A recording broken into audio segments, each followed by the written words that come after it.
Il y a quelque temps, j'étais à New York. Je me suis rendu sur une petite île vers la Statue de la Liberté qui a été offerte par le gouvernement français aux États-Unis il y a bien des années.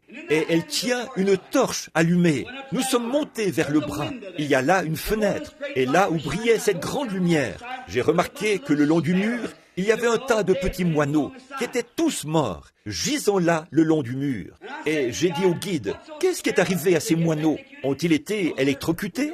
Il a dit, « Non, monsieur, on ne les a pas encore ramassés ce matin. » Il a dit, « Il y a eu un orage la nuit dernière. Un gros orage s'est abattu sur cette baie. » J'ai dit, « Oui, monsieur, je suis au courant. » Il a dit, les pauvres petits ont été pris dans l'orage.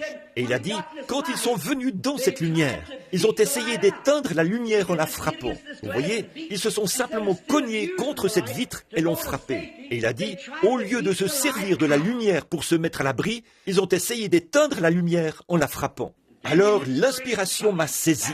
C'est vrai, les hommes et les femmes qui cherchent à éteindre la lumière de Dieu ne font que se fracasser la tête. Et cette lumière, pourquoi ne s'en servent-ils pas pour se mettre à l'abri au lieu de se fracasser la tête? Ils essayent de la renier en disant « Les jours des miracles sont passés, la guérison divine ça n'existe pas, ni le salut qui touche le cœur, aucune de ces choses. » Ils se tapent la tête contre le poteau. Pendant qu'ils font cela, la grande Église de Dieu continue à avancer et à monter sans relâche.